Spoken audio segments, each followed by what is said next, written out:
everyone, my name is Mariela Mayranyon and right now we're going to play some board games.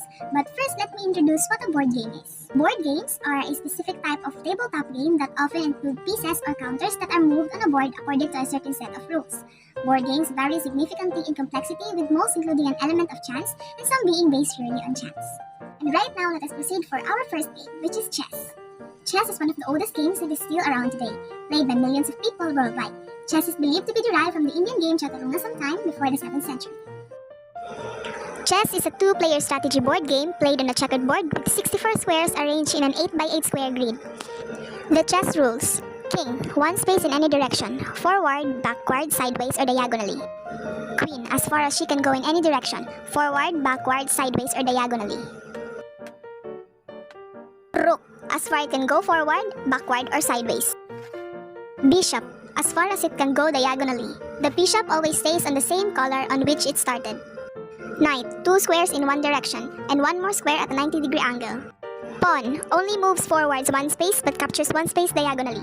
Special rules. Promotion. If a pawn reaches the opposite side of the board, it can be promoted to any piece, even one that has not yet been captured. En passant, a pawn attacking a square crossed by an opponent's pawn which has advanced two squares in one move from its original square may capture this opponent's pawn as though the latter had been moved only one square.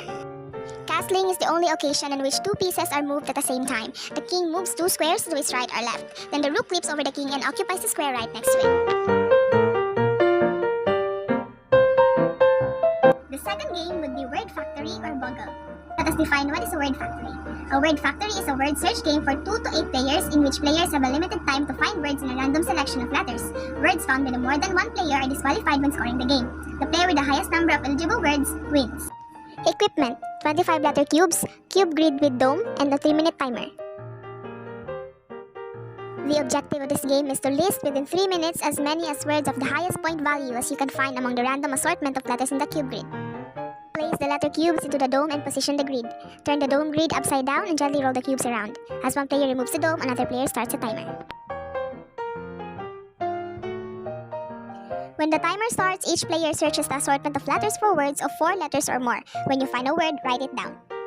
When the timer runs out, everyone must stop writing. Each player in turn then reads aloud his or her list of words. Any word that appears on more than one player's list must be crossed off all lists, including that of the reader. After all players have read their list, each player scores his or her remaining words. And the third game would be Scrabble. Scrabble was conceived during the Great Depression by an employed New York architect named Alfred Mosher Butts, who figured Americans could use a bit of distraction during the bleak economic times.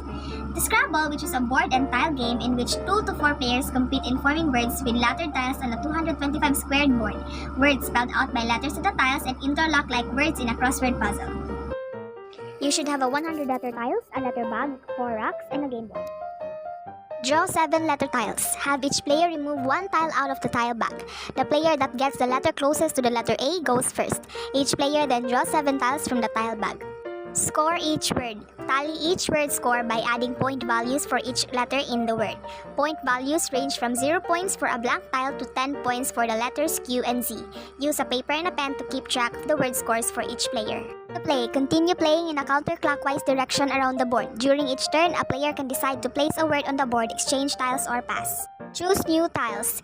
After placing a word on the board, draw an equal number of new tiles from the tile bag so that each player always has 7 tiles.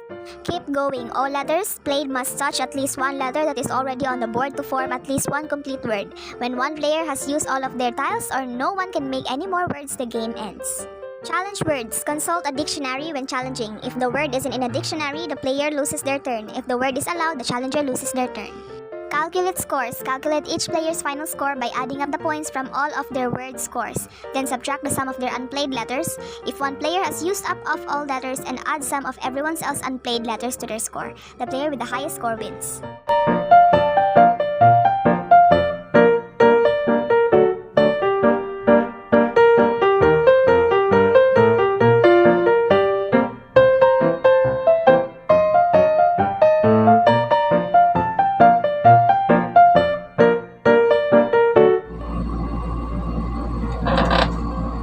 As a PE student, the implication of involvement of those board games is that it offers opportunities for early learning.